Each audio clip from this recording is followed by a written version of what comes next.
Bulletin Assam north ইষ্টৰ এতিয়াৰ খবৰৰ সৈতে ষ্টুডিঅ'ত পৰিভা মহন্ত। আৰক্ষীৰ মুখ্য কাৰ্যালয়ত ডিজিপিৰ সংবাদমেল এছআই পৰীক্ষা কেলেংকাৰী সন্দৰ্ভত এই সংবাদমেলৰ আয়োজন কৰা হৈছে। এই মুহূৰ্তত আপোনাক পোনপটীয়াকৈ লৈ গৈছো এই সংবাদমেলৰ মাজলৈ। অফিচিয়েলছ আছে এতিয়ালৈকে আমি 4জন মানুহক আৰেষ্ট কৰিছো। আৰেষ্ট হোৱা ব্যক্তিজনৰ নাম আছে হীৰক জ্যোতি বৰুৱা। তেওঁক 22 ছেপ্টেম্বৰ পিক আপ কৰা হৈছিল নগাঁৱৰ পৰা।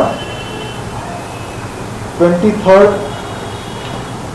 ছেপ্টেম্বৰ তেওঁক ফৰৱাৰ্ড কৰা হৈছিল কোৰ্টলৈ আৰু তেওঁ 5 দিনৰ পুলিচ ৰিমাণ্ডত আমাৰ লগত আছিলে। আমি আৰু তেওঁৰ ৰিমাণ্ড বিচাৰিম। সেকেন্ডজন আৰেষ্ট হোৱা ব্যক্তি আছে ঋতুৰাজ বৰা। তেওঁক আমি আৰেষ্ট কৰিছিলোঁ 26 ছেপ্টেম্বৰ। আৰেষ্ট কৰি তেওঁক কোৰ্টলৈ পঠিয়াই দিয়া হ'ল। আৰু তৃতীয়জন একিউজ আছে ৰূপম ডেকা। তেওঁক 24 ছেপ্টেম্বৰত পিক আপ কৰা হৈছিলে। 25 ছেপ্টেম্বৰ আৰেষ্ট কৰা হ'ল আৰু তেওঁক 3 দিনৰ পুলিচ ৰিমাণ্ডত অনা হৈছে। আৰু 4জন আছে জয়দীপ বৰুৱা। তেওঁক আমি 27 তাৰিখ ৰাতি তিনিচুকীয়া এটা স্থানত তেওঁ আত্মগোপন কৰি থকা খবৰ পাই তেওঁক পিক আপ কৰা হৈছিলে।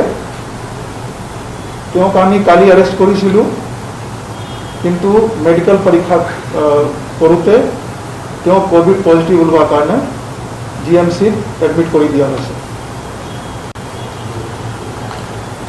আমি 23 আৰু 24 ছেপ্টেম্বৰ PK দত্তৰ ৰেজিডেন্সত লখৰাত থকা হোটেল ভাৰ্গৱ আৰু বেতকুছিত থকা হোটেল ভাৰ্গৱ গ্ৰাণ্ডত সাৰ্চ কৰিছিলোঁ। আমাৰ দুদিনীয়া সাৰ্চৰ পিছত আমি 3টা ঠাইৰ পৰাহে আপত্তিজনক ইনক্ৰিমিনেটিং ডকুমেণ্ট ৰিকভাৰ কৰিবলৈ আৰু চিজ কৰিবলৈ সক্ষম হৈছোঁ। যি ৰিক্ৰুটমেণ্টৰ লগত যি ক্ৰাইম হৈছে তাৰ লগত ৰিলেটেড আছে। ভাৰ্গৱ হোটেলৰ পৰা এনে বহুত বস্তু চিজ হৈছে, কিন্তু যি বেছি ৰেলিভেণ্ট হ'ব মই কৈ আছোঁ। হোটেল ভাৰ্গৱ লখৰাত থকা যি হোটেল, তাৰ পৰা আমি এটা ফ্লেক্স বেনাৰ এইটো পুৰি জ্বলাই দিছিলে, কিন্তু পুৰা জ্বলা নাই। এইটো আমি চিজ কৰিলোঁ। 5টা মানি ৰিচিট আছে যি ডিফাৰেণ্ট কেণ্ডিডেটৰ পৰা পইচা লোৱা তাত মানে লিখা আছে। তাৰপিছত 445 ব্লেংক এডমিশ্যন ফৰ্ম আমি পাইছোঁ, যি কেণ্ডিডেটৰ যিমান তেওঁলোকে যোগাযোগ কৰে তেওঁলোকক ভৰিবলৈ দিয়ে। আৰু এটা ইংৰাজী আৰু অসমীয়াত এটাহে পেজত এডভাৰটিজমেণ্ট ট্ৰেইনিং এডভাৰটিজমেণ্টৰ ড্ৰাফ্ট আছে। ভাৰ্গৱ গ্ৰাণ্ড হোটেলত আমি 5,50,000 টকা মেনেজাৰৰ পৰা ৰিকভাৰ কৰিছিলোঁ আৰু এই টকা সম্পৰ্কে তেওঁ ছেটিছফেক্টৰী এক্সপ্লেনেশ্যন দিব পৰা নাই, সেইটো সন্দেহাস্পদ হৈ আছিলে। আৰু আমি কিছুমান গেষ্ট ৰেজিষ্ট্ৰেশ্যন কাৰ্ড পাইছোঁ। এতিয়ালৈকে ইনভেষ্টিগেশ্যনত আমি গম পাইছোঁ যে বহুকেইজন কেণ্ডিডেট 19 ছেপ্টেম্বৰ পৰীক্ষাৰ এদিন আগত পাছবেলাৰ হোটেলত গৈছিলে আৰু এটা ৰুমত দুজনকৈ থাকিছিলে। আৰু তেওঁলোকে 20 তাৰিখ পৰীক্ষাৰ দিনত ৰাতিপুৱা 7টালৈকে চব ওলাই গ'ল। এতিয়া তেওঁলোকে ক'ৰ পৰা আহিছিলে, তাত কি কৰিলে, এই সম্পৰ্কে আমাৰ ইনভেষ্টিগেশ্যন চলি আছে। তাৰপিছত PK দত্তৰ যি ৰেজিডেন্স আছে তাৰ পৰা এটা .32 পিষ্টল আৰু তাৰ লগত 4 ৰাউণ্ড গুলি। এই পিষ্টলৰ 23 মাৰ্চ 2020 লাইচেন্স এক্সপায়াৰ হৈছিলে। গতিকে এক্সপায়াৰ হোৱাৰ এটা পিষ্টল আমি চিজ কৰিছোঁ।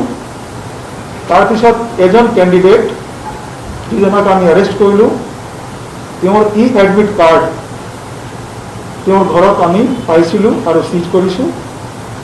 তাৰপিছত এটা নোটবুক আছে, সেই নোটবুকত কেইজন কেণ্ডিডেটৰ নাম আছে, সেইটো আমি চিজ কৰিছোঁ।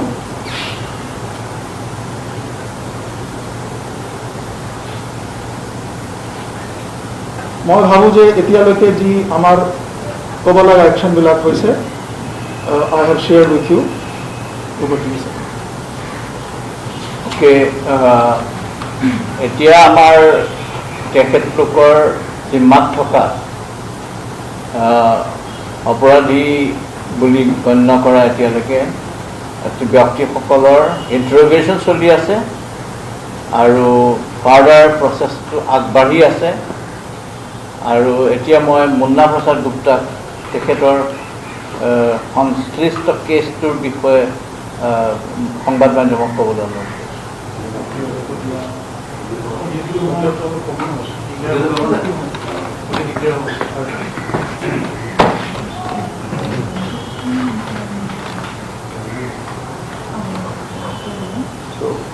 আমি যোৱা 20 ছেপ্টেম্বৰৰ দিনা এটা কেছ ক্ৰাইম ব্ৰাঞ্চ পুলিচ ষ্টেচনত ৰেজিষ্টাৰ কৰিছিলোঁ। কেছ নম্বৰ হ'ল 13/2020 under section 418/420/120B of IPC। এই কেছটো আমি এটা সূত্ৰ দি গম পাইছিলোঁ যে কিছুমান লোকে সাব ইন্সপেক্টৰৰ পৰীক্ষাত কেণ্ডিডেটসকলক পইচাৰ লোভ দি তেওঁলোকে চাকৰি দিয়াম বুলি কিছুমান কথা কৈ আছে। সেই ভিত্তিত আমি এই কেছটো ৰেজিষ্টাৰ কৰিছিলোঁ আৰু এই কেছটো তদন্ত কৰি আমি ইতিমধ্যে 9জন লোকক গ্ৰেপ্তাৰ কৰিছোঁ। গ্ৰেপ্তাৰ হোৱা লোক দুজন হ'ল যুগমী ব্ৰহ্ম, কুশল দাস, সঞ্জীৱ শৰ্মা,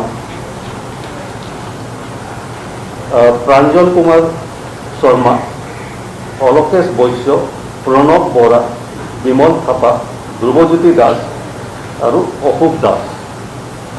এই 9জন লোকক গ্ৰেপ্তাৰ কৰা হৈছে আৰু আমি ইতিমধ্যে তেওঁলোকক আদালতত হাজিৰ কৰাইছোঁ আৰু ইয়াৰে ভিতৰত কেইজনমানক আমি পুলিচ কাষ্টডিত লৈছোঁ আৰু তেওঁলোকৰ জেৰা চলি আছে।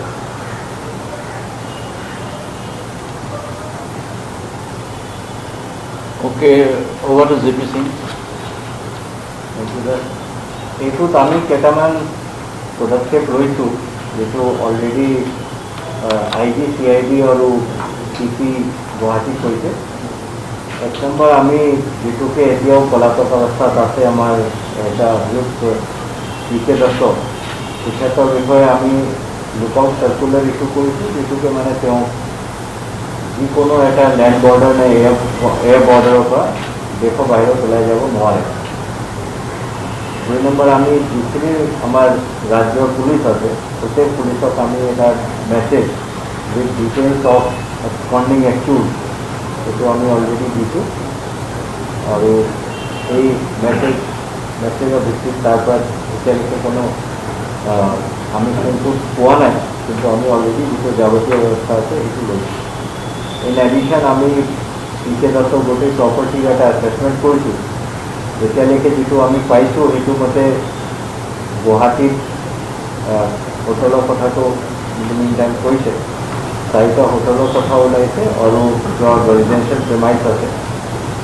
ইন এডিশ্যন বৰাক ভেলীত উদাৰখণ্ডত তেওঁৰ এটা 1600 বিঘা মাটিৰ টুকুৰাৰ কথাটো আমি গম পাইছোঁ। এই বিষয়ে অলৰেডি তাত ডিষ্ট্ৰিক্ট কমিশ্যনাৰ পেচাৰক কোৱা হৈছে যে কেনেকৈ তেওঁ পালে আৰু কি আছে সেই বিষয়ে আমি অলৰেডি DC পেচাৰক কৰিছোঁ। ইন এডিশ্যন ডিব্ৰুগড়ত এটা ভাৰ্গৱ ৰেজিডেঞ্চি নামৰ এটা বিল্ডিঙৰ কনষ্ট্ৰাকশ্যন চলি আছে। এই বিষয়ে আমি গোটেইখিনি ডিটেইলছ পাইছোঁ। সেইটো তাত মাটিৰ ষ্টেটাছ কি আছে, কেনেকৈ আহিছে, নিউজফুলৰ পৰা পাৰ্মিশ্যন লোৱা হৈছে নে নাই, ক'ৰ পৰা ফাইনেন্স এৰেঞ্জ কৰা হৈছে, গোটেইখিনি ব্যৱস্থাটো ইনভেষ্টিগেশ্যন কৰিবলৈ তাত SP কোৱা হৈছে। যিখিনি ডকুমেণ্ট সেইখিনি আহিছে। ইন এডিশ্যন টু ডেট আমি ওশিৱাৰা, আন্ধেৰী ৱেষ্ট, মুম্বাইত দুটা ফ্লেট থকা ইনফৰ্মেশ্যনো পাইছোঁ পিকে দত্তৰ নামত। এই গোটেই মিলাই যিখিনি হৈছে এইটো আমি এতিয়া আজি ভিজিলেন্স এণ্টি কাৰাপশ্যনত এইটো ৰিপৰ্টত আনিম। সেইটোৰ ওপৰত আমি গভৰ্ণমেণ্টক লিখি সেইটোৰ ওপৰত এটা কেছ ৰেজিষ্টাৰ কৰি, যেনেকুৱা আপোনালোকে জানে vigilance anti corruption directly case register কৰিব নোৱাৰে, গভৰ্ণমেণ্টৰ এপ্ৰুভেল লাগে। তো আজি আমি সেইটো প্ৰচেছ ষ্টাৰ্ট কৰি হয়তো 2 এদিনৰ ভিতৰত সেইটো কেছ ৰেজিষ্টাৰ হৈ যাব। কাৰণ সেইটো হ'ল যে এতিয়ালৈকে যিখিনি ডিটেইলছ পোৱা গৈছে গোটেইখিনি প্ৰপাৰ্টিটো তেওঁ চাকৰি কালত থকা সেই প্ৰপাৰ্টি, তো যিটো এই চাকৰি কালত থকা প্ৰপাৰ্টি আৰু তেওঁৰ প্ৰপাৰ্টি ৰিটাৰ্ণত সেইটো ৰিফ্লেকশ্যন নাই। তো সেইটো এটা তদন্ত কৰিব লাগিব যে কেনেকৈ আহিলে আৰু উৎস আছে প্ৰপাৰ্টি। তাৰপিছত আমি in the mean time income tax ডিপাৰ্টমেণ্টৰ লগত, এনফৰ্চমেণ্ট ডাইৰেক্টৰেটৰ লগত আৰু ডাইৰেক্টৰেট অফ ৰেভিনিউ ইণ্টেলিজেন্সৰ লগতো কণ্টেক্ট কৰিছোঁ। আৰু কণ্টেক্ট কৰি যিখিনি আমাৰ হাতত থকা ডিটেইলছ তেওঁলোকৰ লগত শ্বেয়াৰ কৰিছোঁ, তেওঁলোকে যিখিনি যাৱতীয় ব্যৱস্থা ল'ব লাগে এই বিষয়ে আমি তেওঁলোকক অনুৰোধ জনাইছোঁ। ইন এডিশ্যন যিটো দুটা কেছৰ কথা কোৱা হৈছে, এটা কেছ নলবাৰীতো হৈছে, যিটো মাননীয় DGP মহোদয়ে কৈছিলে ইয়াৰ পৰা ইনফৰ্মেশ্যন হেডকোৱাৰ্টাৰৰ পৰা দিয়া হৈছিলে, আৰু এক্সটেনশ্যন অফ থেংক ইউ লজ এইটো কেছৰ এক্সটেনশ্যন তাতো আছে। তাত এতিয়ালৈকে 6জন মানুহ এৰেষ্ট কৰা হৈছে। তাত যিখিনি মোবাইল ডিভাইচেছ আৰু লেপটপ ৰিকভাৰ কৰা হৈছে সেইটোতো কুৱেশ্যন পেপাৰৰ ইমেজ পোৱা গৈছে, তাৰমানে তেওঁলোকৰ হাততো কুৱেশ্যন পেপাৰটো পৰিছিলে। তেওঁলোককো এৰেষ্ট কৰি তেওঁলোকক জেৰা কৰি থকা হৈছে। এতিয়া আমাৰ সম্পূৰ্ণ প্ৰচেষ্টাটো 2জন মানুহৰ নাম বাৰে বাৰে আহি আছে, এটা হ'ল পিকে দত্ত আৰু এটা হ'ল জীৱন ডেকা। এই 2জন মানুহ ধৰিবলৈ আমাৰ সম্পূৰ্ণ প্ৰচেষ্টা চলি আছে। তো আমি আশা কৰিছোঁ যে যেনেকৈ আমাৰ ষ্টেপ বাই ষ্টেপ আমি লিড পাই আছোঁ, নিশ্চিত আমি যে কিছুদিনৰ ভিতৰত তেওঁলোকক আমি পাবলৈ সক্ষম হ'ম। তেওঁলোকক পালে তেতিয়া আমি গোটেই কনস্পিৰেচিৰ যিখিনি পাৰ্ট ৰৈ গৈছে এই বিষয়ে আমি গম পাম।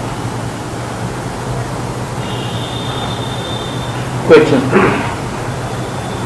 পিকে দত্তৰ ইনভলভমেণ্টটো আমি আপোনালোকৰ কথাৰ পৰা গম পাওঁ। জীৱন ডেকা অকণমান ইনভলভমেণ্টটো কওঁ নেকি, বা তেওঁ ঘৰতো চাৰ্চ কৰিছিলে? থেংক ইউ লজত যিটো চাৰ্চ কৰা হৈছিলে ৰুজুমি ব্ৰহ্মাৰ কেছত, থেংক ইউ লজত পেপাৰ প্ৰভাইড কৰা মানুহ আমাৰ এতিয়ালৈকে ইনভেষ্টিগেশ্যনত যিটো ওলাইছে জীৱন ডেকা আছিলে। এতিয়া জীৱন ডেকাৰ পেপাৰ ক'ৰ পৰা পালে, কেনেকৈ পালে সেই বিষয়ে আমি এতিয়া সদস্যক পালেহে গম পোৱা যাব। আৰু বাকীও আমি যিখিনি এতিয়ালৈকে গম পাইছোঁ সেইটোত আমাৰ ইনভেষ্টিগেশ্যনত ওলাইছে যে জীৱন ডেকাই ক'ৰবাত পেপাৰটো দিছে। এতিয়া ফাৰ্ডাৰ তেওঁৰ আৰু কিমান ৰোল আছিলে, তেওঁ ক'ৰ পৰা পেপাৰ পালে, কি সূত্ৰত পালে, তেওঁৰ আৰু পিকে দত্তৰ মাজত কেনেকুৱা লিংকেজ আছিলে, এইখিনি লিংকেজৰ আমাৰ তেওঁলোকক ধৰা কৰাৰ পিছতহে আমি ফাৰ্ডাৰ আপোনালোকক কওঁ।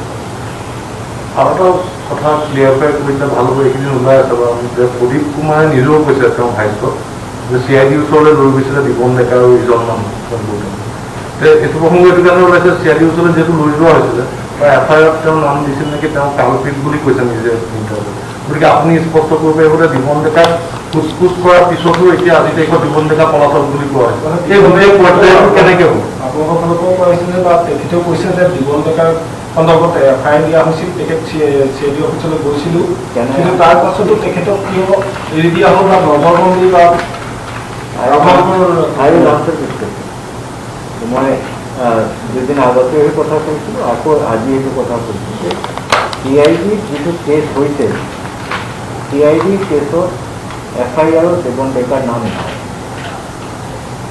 যেনেকৈ মই আপোনাক কৈছোঁ, জীৱন ডেকাৰ নাম প্ৰথমবাৰৰ বাবে ইন ডিটেইলছ আহিছে যেতিয়া থেংক ইউ লজত চাৰ্চ কৰাৰ পিছত মানুহখিনি ৰিমাণ্ডত অনাৰ পিছত সোধপোছ কৰা হ'ল ক্ৰাইম ব্ৰাঞ্চৰ পুলিচ ষ্টেচনত, তেতিয়াহে কথাটো ওলাইছে যে তেওঁ এটা criminal involvement in this case, entire conspiracy had come out. আপোনালোকে এই কথাটো যিটো কৈছে সেইটো ঠিকেই কৈছে যে দেৱন ডেকা CID হেডকোৱাৰ্টাৰত আহিছিলে, কিন্তু সেইটো টাইমত কোনো এভিডেঞ্চ নাছিল। আৰু এভিডেঞ্চ নথকা মানুহ এৰেষ্ট কৰা কোনো যুক্তি নাই।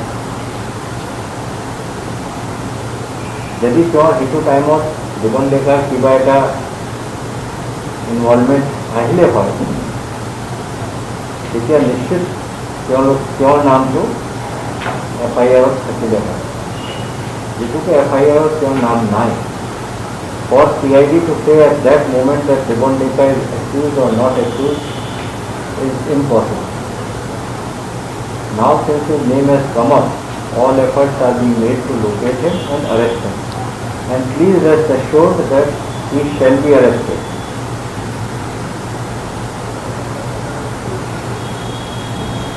Sir, যেহেতু কোয়েশ্চন পেপার ডিপির এটা কথা কৈছে আপোনালোকে, কিনা মানুহৰ কিবা সূত্ৰ পাইছে নেকি? যিখিনি মানুহ এতিয়ালৈকে বেলেগ বেলেগ লজত, বেলেগ বেলেগ হোটেলত, বেলেগ বেলেগ জেগাত বহি কোয়েশ্চন পেপাৰ সলভ কৰিবলৈ চেষ্টা কৰিছিলে, এইখিনি মানুহৰ অলৰেডি এটা দীঘলীয়া লিষ্ট আমাৰ হাতত আহি পৰিছে। এইটোৰ ভিতৰত প্ৰায় 4জন মানুহ নলবাৰীত অলৰেডি এৰেষ্ট কৰা হৈছে। তেনেকৈ আমি গুৱাহাটী চিটিটো আৰু চিটি ক্ৰাইম ব্ৰাঞ্চ আৰু CID-ও তেনেকুৱা যিখিনি মানুহ আছে তেওঁলোকক আনি তেওঁলোকক সোধপোছ কৰি তেনেকৈ কাৰ ইনভলভমেণ্ট আছে। ইয়াত মই এটা কথা আপোনাক ক'ব খোজোঁ যে প্ৰথম যিটো এৰেষ্ট কৰিছিলে হিৰকত, Hirak was the first arrest and Hirak was the first person who has purchase the paper. তো তেতিয়াহে আমি গম পাইছিলোঁ যে ইয়াত এটা পইচাৰ লেনদেন কোয়েশ্চন পেপাৰত বিক্ৰী হৈছে, আৰু সেই বিক্ৰী কৰি মানুহে পেপাৰ কিনি পেপাৰত কোয়েশ্চন পেপাৰ এক্সামিনেশ্যন চেণ্টাৰত গৈছে টেষ্ট দিবলৈ।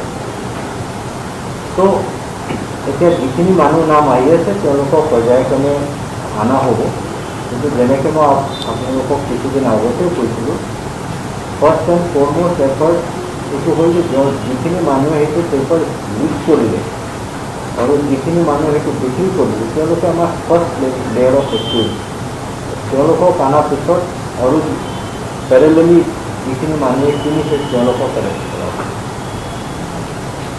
প্ৰাঞ্জল বৰুৱাৰ কথাটো যে তেওঁ ফাৰ্মৰ দায়িত্বত আছিল, তেওঁ তদন্তৰ আওতাত নাহিব নেকি? যিহেতু ফাৰ্মকেইখনে যে পৰীক্ষা অনুষ্ঠিত কৰিছে প্ৰাঞ্জল বৰুৱাৰ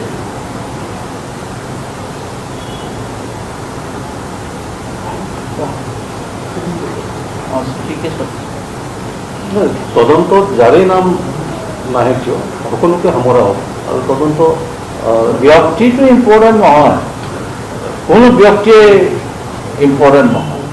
ডিউৰিং দ্য কোৰ্চ অফ ইনভেষ্টিগেশ্যনত যদি কাৰোবাৰ ইনভলভমেণ্ট পোৱা যায়, এতিয়া যদিহে কিবা এটা ইণ্ডিকেশ্যন ক'ৰবাত পোৱা যায় এই মানুহজনে এই অন্যায় কামত কিবা ধৰণেৰে জড়িত আছে, তেতিয়া ডেফিনেটলি চব মানুহ আছে মানে যিয়ে লগত বিয়াত জড়িত। মই এটা কথা ক'ব খুজিছোঁ, কিন্তু আপোনালোকে চবেই এইটো জনা উচিত আৰু ৰাইজক জনোৱা উচিত। ইয়াত যিটো ইনভেষ্টিগেশ্যন হৈছে এই ইনভেষ্টিগেশ্যনত প্ৰায়ভাগ আপোনাৰ 60 to 70% ইজ টেকনিকেল ইনভেষ্টিগেশ্যন। আৰু টেকনিকেল ইনভেষ্টিগেশ্যনত যিবোৰ মানুহৰ নাম আহিব নে আহিছে এইখিনি মানুহ পলালেও অন্ততঃ এদিন ধৰা পৰিব, এভিডেঞ্চ ক'তো হেৰাই নাযায়,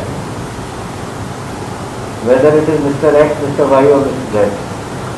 তো এইটো নহয় যে আজি ধৰা পৰা নাই কিয় ধৰা পৰা নাই, কাৰণ এইবোৰ মানুহ তেনেকুৱা এটা ছ'চাইটেল পজিশ্যনত আছে যে খুব বেছিকৈ তেওঁলোকে পলাই হাৰিব নোৱাৰে। আল্টিমেটলি তেওঁলোকে আহিবই লাগিব, পুলিচৰ সন্মুখত আহি তেওঁলোকৰ যিখিনি এলিগেশ্যন ইনভেষ্টিগেশ্যনত ওলাইছে, এভিডেঞ্চ ওলাইছে, সেইটো উত্তৰটো তেওঁলোকে দিবই লাগিব। উত্তৰ ছেটিছফেক্টৰী নহ'লে আৰু যদি তেওঁলোকৰ ক্ৰিমিনেল কমপ্লিচিটি পোৱা যায় ডেফিনেটলি তেওঁলোকক এৰেষ্ট কৰা হ'ব। ইয়াততো ক'তো হিয়াৰছে বেচিছত আমি ইনভেষ্টিগেশ্যন কৰি থকা নাই। Whatever is happening is based on scientific. পুলিচৰ সেইটোৱে প্ৰব্লেম। পুলিচৰ কথা হ'ল কিবা এটা ক্লু পাব লাগে। তদন্তত চলি থকা অৱস্থাত তদন্তৰ ভিতৰত কিবা ইণ্ডিকেশ্যন পাব লাগিব, তেতিয়াহে আমি সেইটো মতে যাব লাগিব। এতিয়া আপোনালোকৰ সেইটো নকৰিলেও হয়, মানে কোনোবাই ক'লেই ধৰি লওক বা কিবা এটা আপোনালোকে বিশ্বাস হ'লে সেই মৰ্মে কৰি দিয়ে, কিন্তু কোৰ্টত আমি দাখিল কৰিব সময়ত আমি প্ৰমাণ দিবলৈ বাধ্য। এটা সাক্ষী বা এভিডেন্সেছ কিবা টেকনিকেলে হওক অফিচিয়েলে হওক, মানে এভিডেঞ্চিয়েৰী ভেলু যিটো সাক্ষীৰ মূল্য, সেইটো আমি প্ৰতিপন্ন কৰিবলৈ বাধ্য কোৰ্টত। সেইটো কাৰণে আমি চাবলগীয়া হয়। হিয়াৰছেৰ ওপৰত আমি কোৰ্টত মানুহ প্ৰডিউচ কৰিলেও কোৰ্ট ইমিডিয়েটলি বেল দি দিব। আমি পুলিচ কাষ্টাডি নে জুডিচিয়েল কাষ্টাডি আমাক যদি লাগে, তেতিয়া মিনিমাম এটা পিছ ডিগ্ৰী অফ এভিডেন্সটো আমি কোৰ্টত প্ৰডিউচ কৰিবই লাগিব। প্ৰাইমা ফেচি কিবা এটা পাব লাগিব। এপ'লো হস্পিটেলতো এটা অপাৰেশ্যন চলাইছিলে, তাৰ পৰা পেইন ড্ৰাইভ কম্পিউটাৰ ফিজ কৰা হৈছে। তাৰমানে এই এনেকুৱা ক'ব পাৰি নেকি যে তাত ধৰক তেনেকুৱা Pranjal Sharma was an employee working as a technical hand at Apollo Hospital. And Pranjal Sharma had used his computer at Apollo Hospital and his workstation for certain work relating to the distribution of paper and distribution of questions. So যেতিয়া Pranjal Sharma arrest কৰা হ'ল, তেতিয়া Pranjal Sharma ক'লে যে এটা PAN drive আৰু কিছু কাগজ তেওঁৰ ৱৰ্ক ষ্টেচনত ৰাখি থৈছে Apollo Hospital.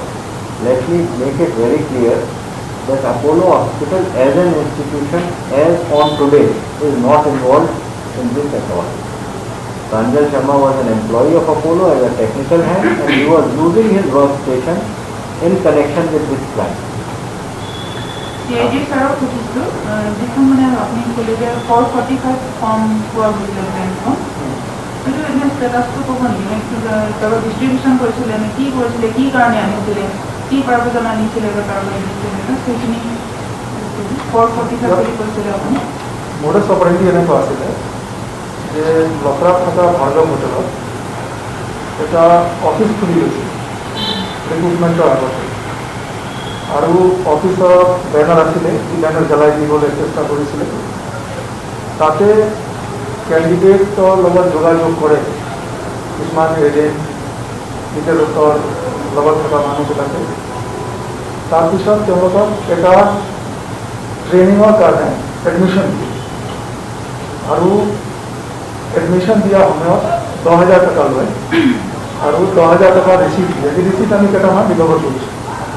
তাৰপিছত তেওঁলোকক কয় যে তোমালোকে ফিজিকেল টেষ্ট পাছ কৰিব লাগিব, বাকী আমি চাম, সেইটো আমাৰ ওপৰত।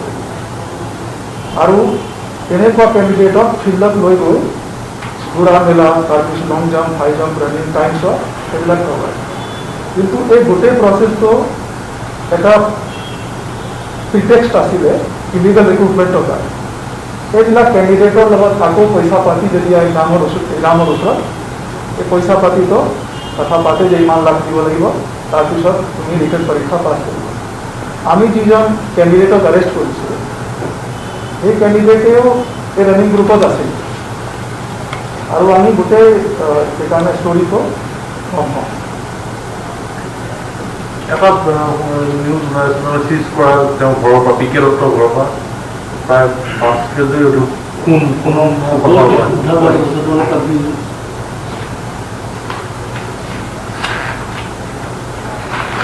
ইয়ালৈ আমি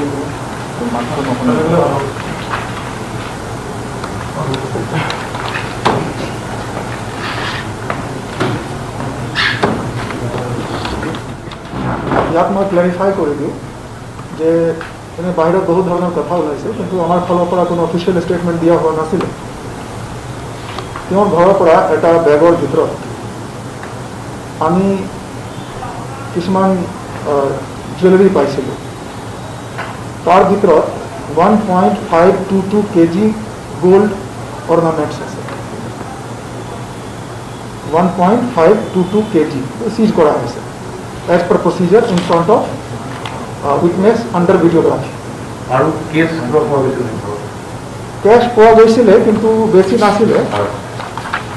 এতিয়া ঠিক আছে ৰ'ব, মই আপুনি এটা কথা কৈছে, আপুনি কৈছে যে তেওঁলোক যাতে পলাই থাকিব নোৱাৰে লেণ্ড আৰু এয়াৰৰ হেৰি কথা। এতিয়া কৈ এফালে ওলাই আছে যে তেওঁলোক বেলেগত পলাই আছে আপোনালোকৰ নেপালত।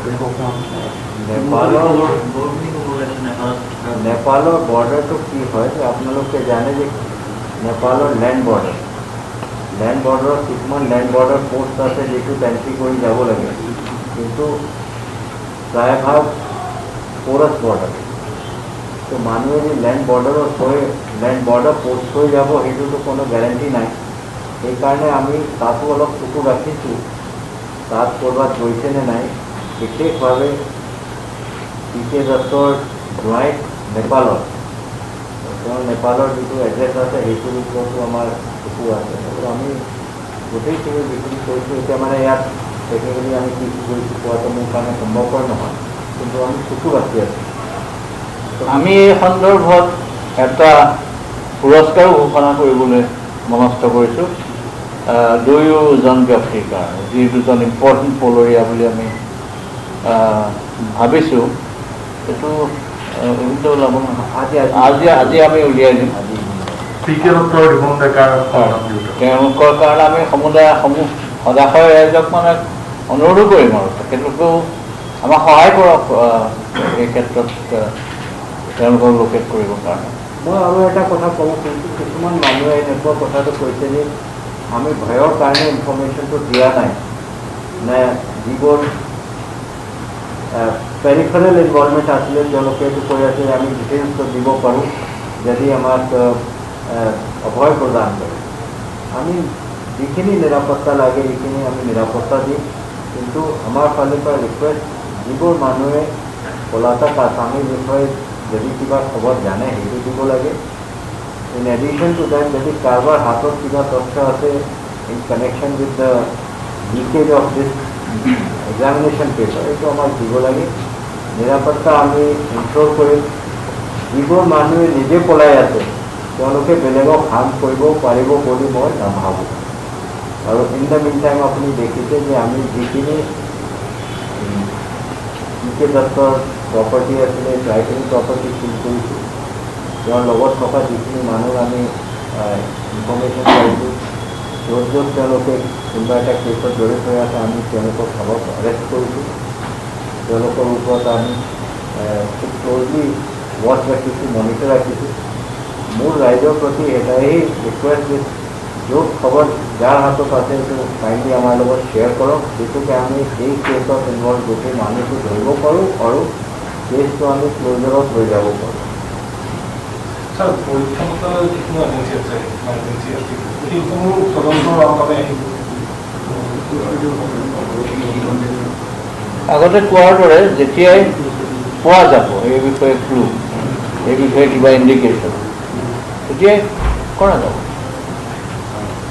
ছাৰ, যিহেতু প্ৰদীপ কুমাৰ এখন FIR মানে জীৱন ডেকাৰে যিটো FIR নাম লিখা নাছিলে বুলি ক'লে, গতিকে এতিয়া এই ক্ষেত্ৰত আপোনালোকে অভিযুক্তজনৰ মানে পুৰস্কাৰ এইটো অকণমান বুজাই দিলে ভাল হ'ব, যিহেতু তেখেতসকল অভিযুক্ত। ইনভেষ্টিগেশ্যনৰ কথাটো এনেকুৱা, as you are aware, FIR is first information report.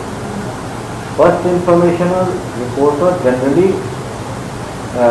Basic ইনফৰ্মেশ্যনহে থাকে, আৰু ইনভেষ্টিগেশ্যনৰ এইটো হ'ল যে ডিটেইল ইনভেষ্টিগেশ্যন কৰিব লাগে যে এই ফাৰ্ষ্ট ইনফৰ্মেশ্যন ৰিপৰ্টৰ ওপৰত আমাৰ কি আৰু চুপাৰ ষ্ট্ৰাকচাৰটো আমি ক্ৰিয়েট কৰিব পাৰোঁ। এই চুপাৰ ষ্ট্ৰাকচাৰত বহুত নাম ওলায়। 99.9% যিটো কেছ হয় আমাৰ দেশখনত, FIR যিবোৰ মানুহ থাকে তাতকৈ বহুগুণ বেছি নাম ইনভেষ্টিগেশ্যনত ওলায় আৰু তেওঁলোকক এৰেষ্ট কৰা হয় আৰু ফাইনেলি চাৰ্জ কৰা হয়। কেতিয়াবা সেইটো হয় যে FIRত যিখিনি নাম আছে সেইখিনি মানুহ একচুৱেলি পিছত গৈ ইনভেষ্টিগেশ্যনত একিউজ নোলায়, বেলেগ একিউজ ওলায় তেওঁলোকক চাৰ্জশ্বিট কৰা হয়। There is a long journey which has to be travel between FIR and the chargesheet. আৰু এই মুহূৰ্তত আমি পোনপটীয়াভাৱে দেখুৱাই আছো এই সংবাদমেল এছআই কেলেংকাৰী সন্দৰ্ভত সংবাদমেলৰ আহ্বান জনোৱা হৈছে য'ত আৰক্ষী সঞ্চালক প্ৰধান ভাস্কৰ জ্যোতি মহন্ত উপস্থিত আছে অতিৰিক্ত আৰক্ষী সঞ্চালক জি.পি. সিং উপস্থিত আছে CID IGP সুৰেন্দ্ৰ কুমাৰ যিহেতু সমগ্ৰ বিষয়টোত ক্ৰাইম ব্ৰাঞ্চ CIDয়ে যেহেতু যুটীয়াভাৱে অভিযান চলাইছে গতিকে অভিযান সন্দৰ্ভত ইয়াত প্ৰথমবাৰলৈ সংবাদ মাধ্যমৰ আগত যিসমূহ তথ্য সদৰি কৰা হৈছে সেয়া ৰাজহুৱা